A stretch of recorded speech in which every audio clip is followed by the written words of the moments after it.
So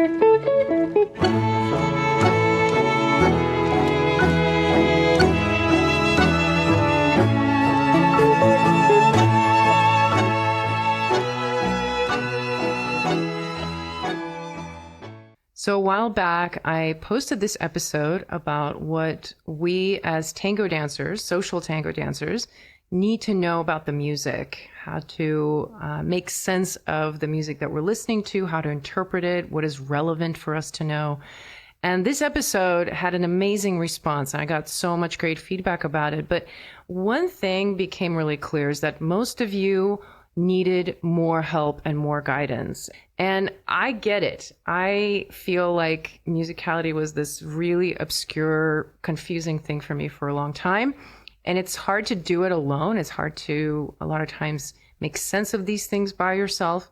So this is why I've been working on something very diligently behind the scenes. And I'm really excited that this month I'm ready to open doors to my brand new musicality program. It's called I Am So Tango Online School of Musicality.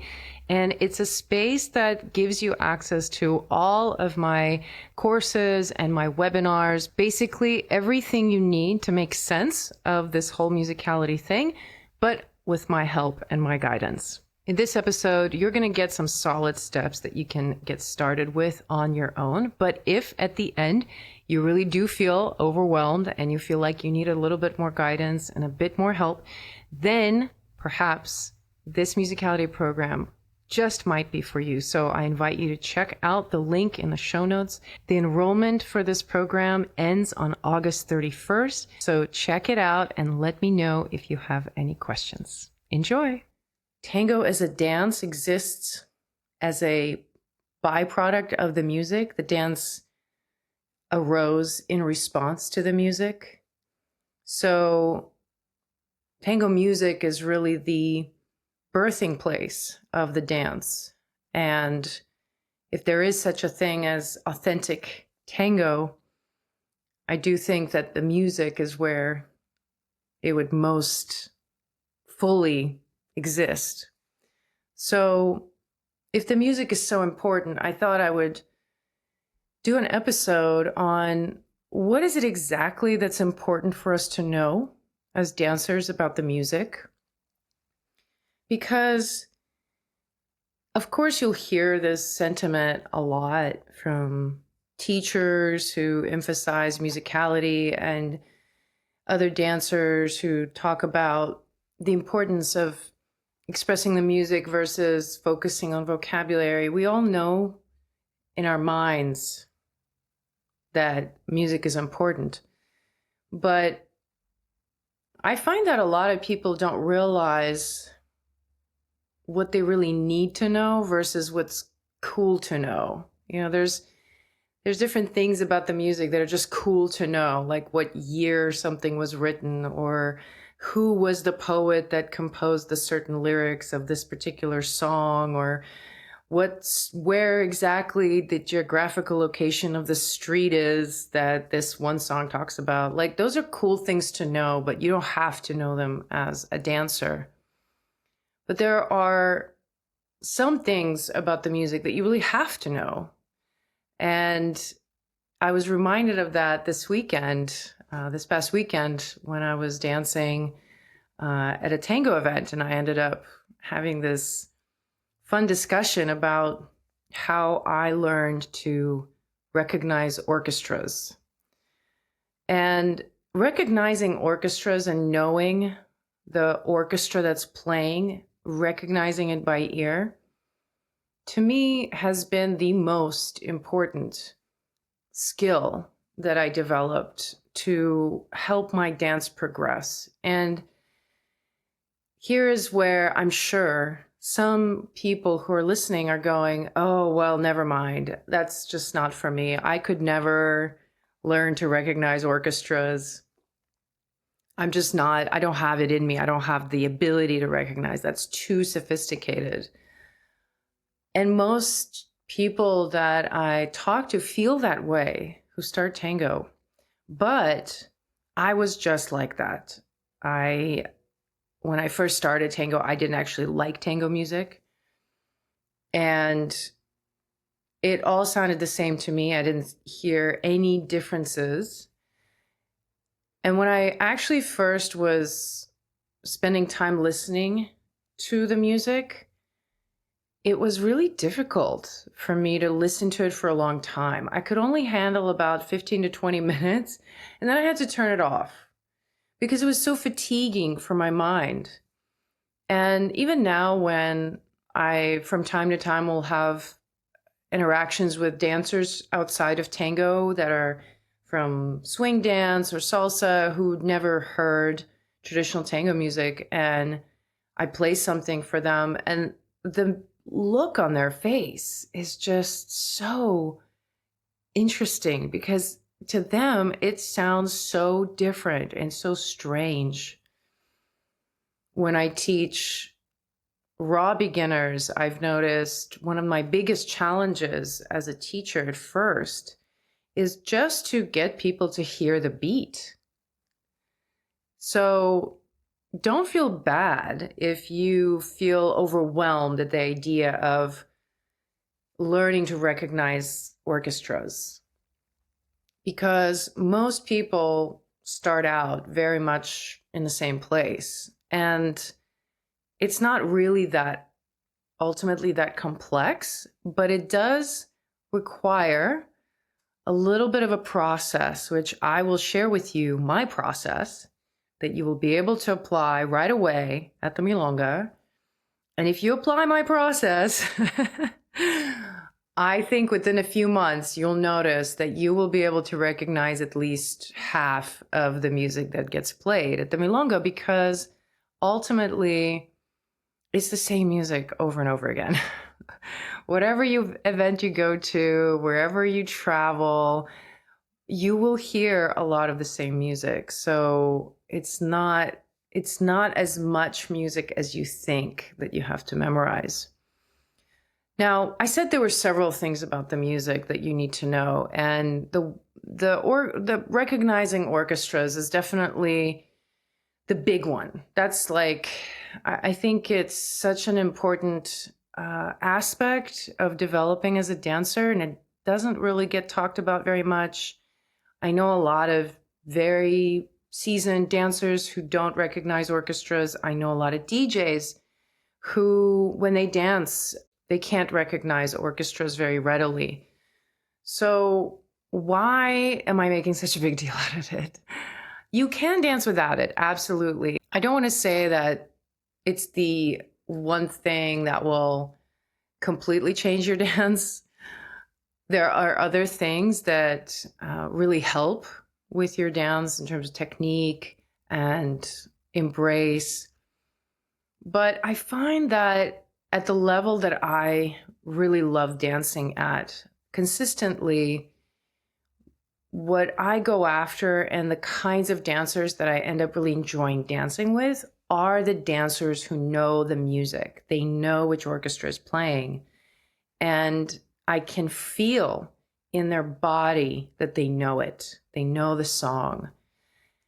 I also appreciate when I dance with people who can express the difference in different orchestras. So this idea that when you dance a Di Sarli versus a Pugliese, something changes in your body. You don't dance those two the same way. Consistently, for me, those are the things that I really enjoy the most. And at that level, I don't really care about vocabulary as much as I care about playing.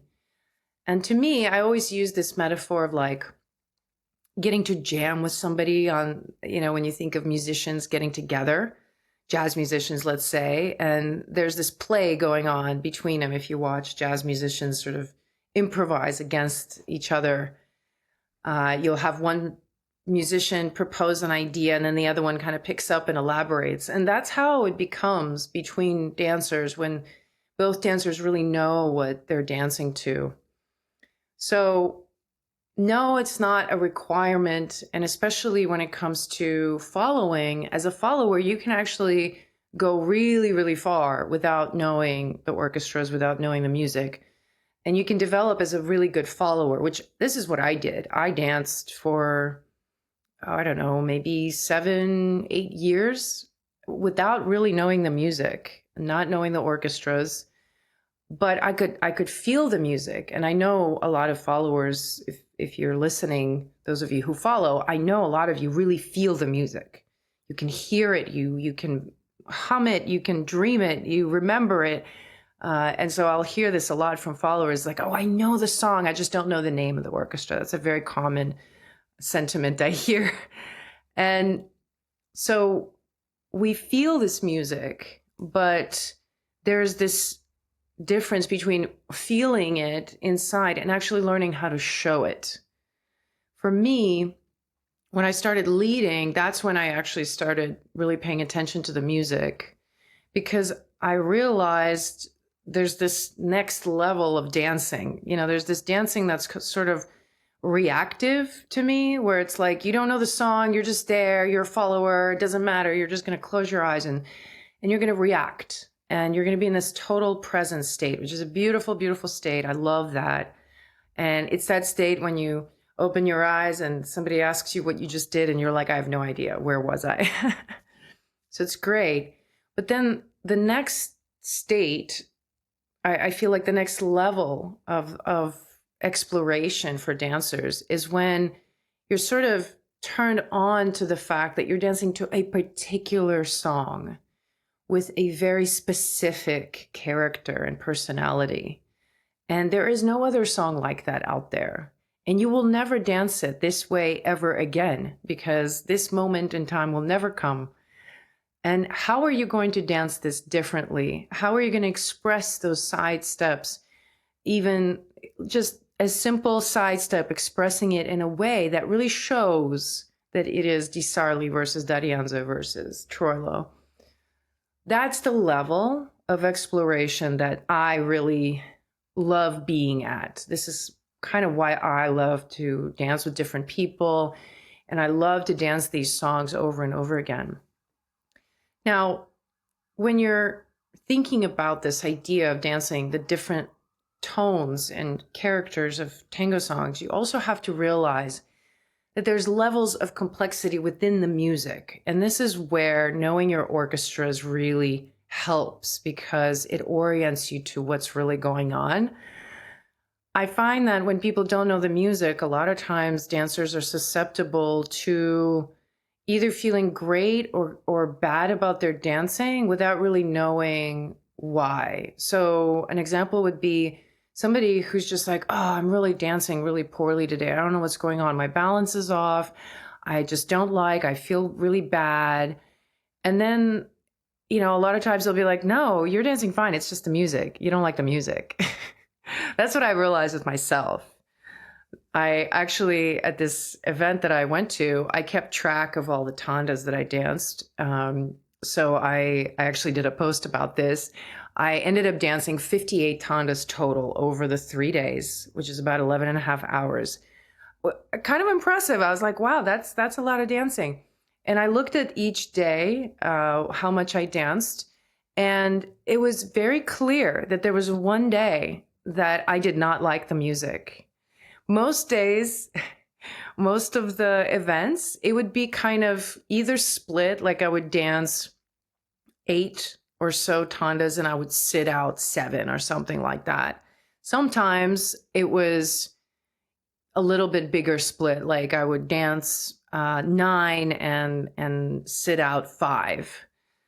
One day I actually danced a lot more than I set out, but for the most part, it was kind of split.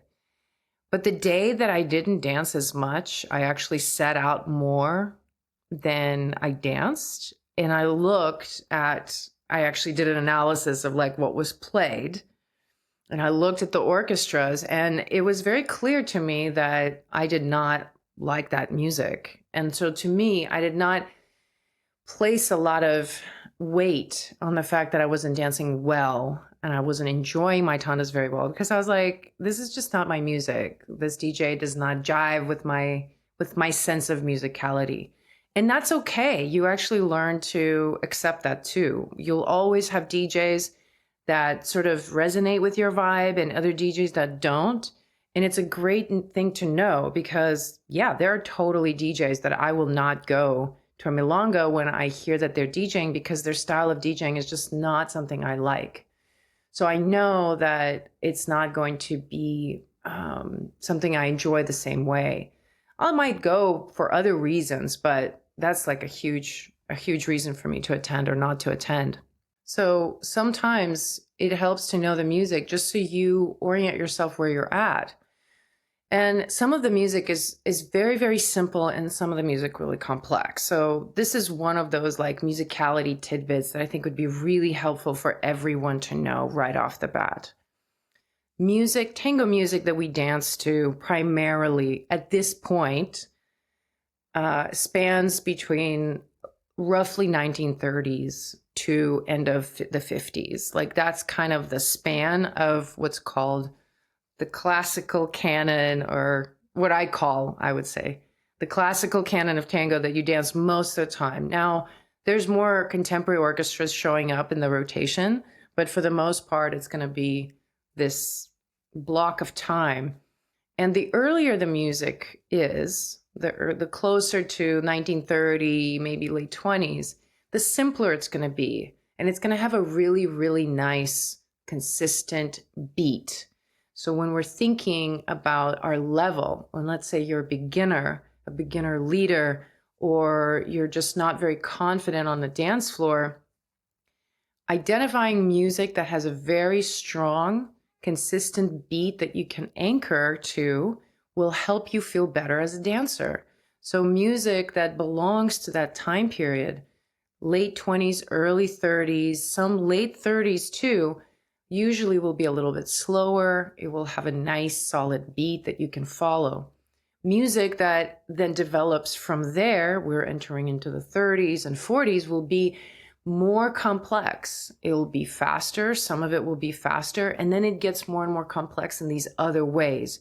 So what you want to know for yourself is that the earlier, the simpler, the later, the more complex. So when you hear tango music that comes on, that sounds really polished with a lot of complexity, and you can't really hear the beat very clearly, and you're sort of lost, realize you're listening to music that just comes from a later period, and your ears are not quite ready for that yet, right? So it's kind of like when you go to the gym, you have to start with lower weights first and then pick up the heavier weights. It's not going to work for you to just try to digest something that's super complex right away. So knowing that kind of gives you a little bit more room to say no sometimes to dances that you feel are too intimidating because the music is too complex. Or if you're really interested in that kind of music and you're thinking to yourself, why is it so hard for me to dance this music? Why am I having such trouble hearing my partner or understanding what they're leading or understanding how to lead it myself? Know that it's because the music is more complex. And as I said, for me, it took a while to build up that muscle to hear the music and not, completely lose my mind after 20 minutes, which is what it was before when I first started. To then I didn't mind it so much. And then I started hearing more and more details. And then, the more you're with it and the more you're engaging with it, you start picking up different things, and you start picking up different things that you notice about yourself and how you react to the music. And so this other element of musicality, I think that every dancer should understand, is that the study of musicality is not about you doing a service to the music of tango or doing a service to tango. It's not like you're entering the tango university, and in order to be a dancer, you must be able to do all these things and know the music a certain way. It's not a requirement from out there, but you can think of it as a path to understanding yourself more, because I find that every dancer has a sort of a default setting. Like you come in and you sort of have your own preferences already, and your body likes to move a certain way, and you resonate with certain types of music a certain way. And listening for the music that really moves you and tracking how you're responding to it and how easily or difficult it is for you to express it, it's part of that self learning and self understanding that this is how you are as an artist. This is how you interpret the music. This is how you feel it. This is what makes you unique.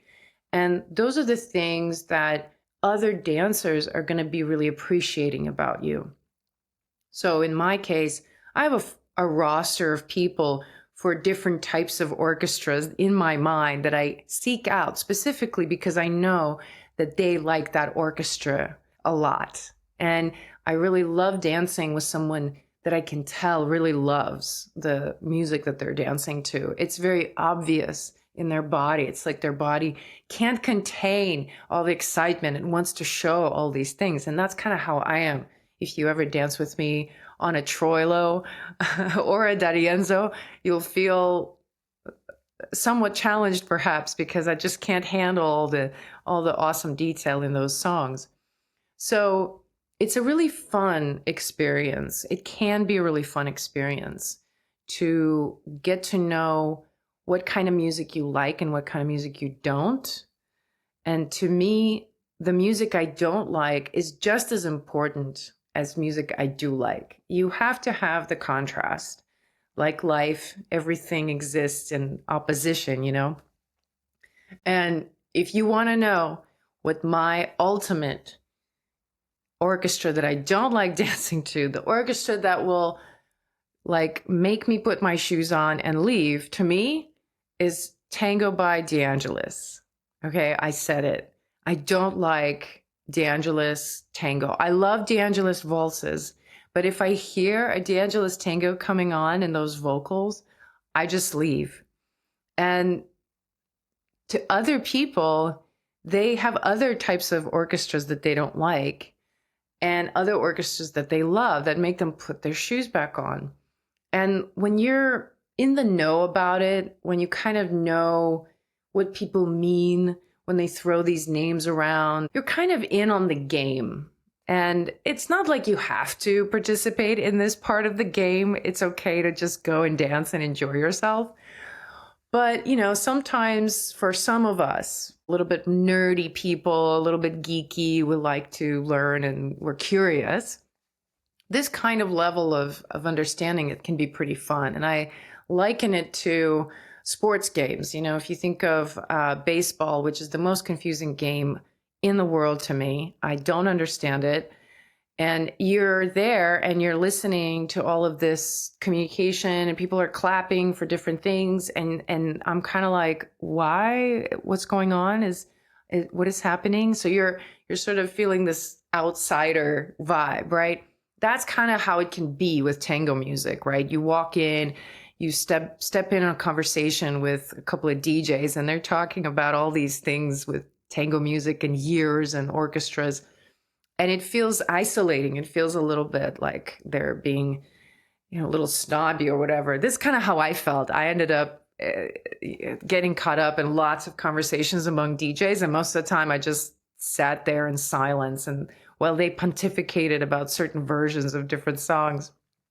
But as I guess, matured in my learning and my curiosity, and I became a little bit more involved with DJing and my taste evolved and I learned more, I kind of found that it can be pretty fun and it can provide a lot of creativity to your experience at the Milonga because it's just another point of connection with someone that you can talk about the music and you can learn about each other through the music.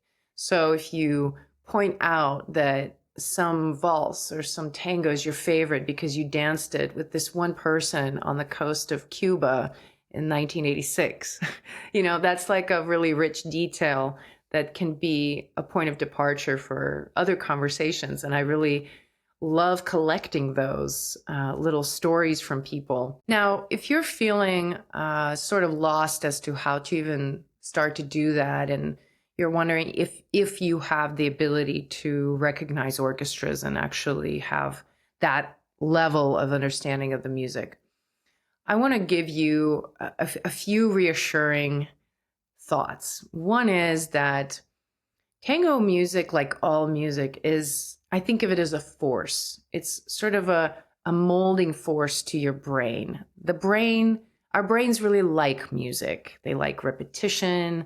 We thrive on structure of sound. We love that. Haven't you noticed that you can hear a song from 20 years ago and you still know all the words? That's just such an amazing thing about the brain and music.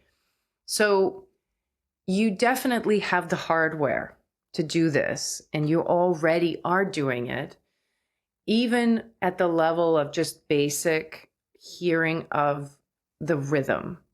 If you can hear the rhythm, you already are further along than 98% of the population of the world. It can be complex. As I said, some beginners who are coming in, right now I have a student who's a raw beginner, and all we work on is I'm walking around clapping my hand and just having him hear the rhythm over and over again. So if you are at that level, that's already proof that you can do this next step. And so now I'm going to give you my process that I used to learn to recognize the orchestras, and you will need to try it out and report to me and let me know how it works. I would give it a few weeks. Don't try to do it in one weekend, but I will be excited to hear your progress with it, because I'm sure it's going to work. So a few years ago, maybe about 6 or so years ago, I was still living in Portland, and I gave myself the task of learning to recognize 4 of the sort of iconic orchestras that everything revolves around in tango music, which is Di Sarli, D'Arienzo, Troilo, and Pugliese. Those 4 orchestras. I decided I was going to learn to identify those. So every tanda that I heard at a milonga, I would try to guess one of those. Okay? And I had 3 tries to guess. And if I got it, one of those 3, I got the point. That was my game with myself. So obviously, my success rate was very low at first, because it's not like those are the only 4 orchestras that are playing. And 4 orchestras is a tall order to start recognizing right away also. But what happened was this. So I would try to guess throughout the tanda. I would try to guess in my head, and I would keep track. I'm like, well, could be this, it could be this, or it could be that. Then I would ask the DJ, I would ask my partner, I would ask someone else. And in the early days, I had a buddy who was doing the same thing. So we would always like look at each other after the tanda, and I'd be like, who was it? Who do you think it was? And we would like consult and try to figure out who it was. If I didn't get it, let's say I'd be like, oh, it's D'Arienzo. Is it D'Arienzo? And I'd be like, no, it's Laurens. And I'd be like, okay, why did I think it was D'Arienzo? And I would think, okay, I thought it was D'Arienzo because of this specific detail that I associate with D'Arienzo. Well, then I would use that detail and say, oh, that's interesting. Laurens has that same detail. So now I need to hear the differences between Laurens and D'Arienzo, for example. Like, so that would be a mental note for me. It's like, oh, I frequently think Laurens is D'Arienzo. That's interesting. Or for me, it wasn't Laurens, Di Sarli, early Di Sarli and early D'Arienzo for me sounded the same for a long time. And so anytime I would try to guess on an early Di Sarli, I would guess D'Arienzo and vice versa. So I would then be like, okay, next time I'll remember that. Next time I hear this detail, I'll remember that I typically think it's this, but I'll remember it's this. You see what I'm saying? You kind of build yourself a little structure inside your mind, like a little, a way that you can deduce what you're listening to.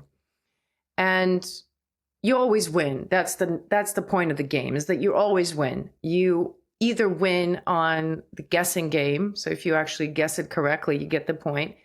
And you also win when you learn why you were wrong. And that's the part that's really important. You want to acknowledge why it was you thought it was something else. So this conversation sprung up at this event that I attended, and the guy went through this process with me, and I told him the name of the game, and then he saw me that night and he guessed incorrectly the orchestra, and he got bummed. And I was like, no, don't get bummed, because now you need to find out what is this quality that you thought belonged to this orchestra, and you need to compare. So what you can do to compare to orchestras, like let's say you are really struggling to distinguish, like me, between Di Sarli and D'Arienzo of the same period, you can do something really simple. You can go online, YouTube, Spotify, whatever, and find 2 songs by those 2 orchestras and compare them from the same time period. And sometimes, very often, you can find the same song that's performed by the 2 orchestras from the same time period. And then you can really hear the differences. So then you start learning to recognize certain stylistic characteristics of the different song. The more you learn about the music, the more you know it, and the more you want to show it. Okay, so there's one more piece to this puzzle that you want to keep in mind. So you're going to have your 4 iconic orchestras that you're going to start recognizing, okay? To go beyond that, once you can recognize those 4, to go beyond that and start adding the other ones, which, by the way, in total, there's about 20 or so that you'll hear semi-regularly at all the milongas. I don't know if it goes beyond 20. 20 is even pretty generous. So you have 4 of them down. So let's say you want to start memorizing, or you want to start recognizing other orchestras. And so what you do is you hear an orchestra that you're not familiar with, and you know it's not one of the 4, but you ask yourself, if they were close to one of the 4, if they were like buddy with one of the 4, which one would it be? Which of the 4 would they kind of jive with? And this is where your sensitivity in your body to your sensation of the music is really the key here. This is how you build familiarity. You need to answer this question not from the perspective of what the sounds are, but how it feels. So an example would be, you might be listening to something like Biagi, Milonguero style Biagi, that's actually also very similar in the way it feels to D'Arienzo. Now, stylistically, they're different orchestras and they have their own unique flavor, but in my body, there's sort of neighboring sensation, the way I feel, how I need to animate, the kind of tone I need to have in my body to dance D'Arienzo is similar to the kind of tone I'm going to have to dance Biagi. And so in my mind, I can group those 2 in the same quadrant in my head. They sort of belong together. And then you do that for others. So you might say, for me, for example, Calò and Troilo are much closer together than Calò, let's say, to D'Arienzo. And I know I'm throwing out these names. Some of you might be familiar with them or not. But don't worry, I'm going to give you a resource that you're going to love. Okay, so none of this is going to remain a mystery for too long. But that way you begin to sort of acclimate yourself to other orchestras. And eventually what happened for me is that in my head, I have these groupings. I have certain groupings of orchestras that sort of go together that I just remember with my body, and I can feel how I want to dance them, and I also know who I want to dance them with. So this little game can be practiced for however long you want, as much as you want. You can go to the milonga and you can just try it once. You can try to guess once, or you can do it 3 times. The minimum requirement is really for you to just try to do something to grow your familiarity with the music. It can just be the smallest little step, but I tell you, it's very hard to not have progress if you put in at least the minimum amount of effort. Because as I said, our brains are actually wired for this information. We just need to give the direction. We need to give it the focus and stay with the focus until our neural pathways sort of learn to recognize it. And before long, you'll start recognizing it without even realizing that it's so easy for you. My friend, who is an avid hater of Canaro, really dislikes Canaro's music because she says it sounds like a fat man walking. When she hears that song, she just talks about how she imagines this really fat guy who is walking in this with these really heavy footsteps, and it's like a cartoon character in her head, and she doesn't like it, you know. But whenever she expresses that, I think, but that's such an achievement that you can recognize that it's Canaro. And to me, if I hear somebody that they don't like Canaro, I can also name 3 other orchestras that they probably don't like. And if they don't like it, then I might not want to dance it with them. I might dance something that they do like. You see how that's kind of like, that's the realm, I think, that tango becomes really fun at, because it's not so much about technique. It's not so much about vocabulary. It's about play. And without that understanding of music, the play is uneven, right? A lot of times you might be dancing with somebody who doesn't know anything about the music, and the dance is fine, and it can be very pleasant. And sometimes it's not. Sometimes it's actually really frustrating. I've heard a lot of women who complain that they feel so much in the music, but they dance with leaders who are not hearing the same details, in which case I tell them, start leading. That's actually one of the biggest symptoms, I would say, of a closeted leader, a leader who needs to come forth. When I hear a woman who says that she really gets frustrated because she wants to show all these details with the music, but she can't because the partner is not on the same level. That's really a clear sign to me that person needs to start leading, because that's what you get to do. You get to show all of that flavor of the songs. So I'm very excited about you trying this out and letting me know how it goes. And because you listened to this whole episode, I'm not going to leave you hanging. I did mention that I was going to give you the resources to start your journey right now. And that is, I'm going to give you access to my playlists of the 4 orchestras that you need to know. So it's a playlist of Di Sarli, D'Arienzo, Pugliese, and Troilo.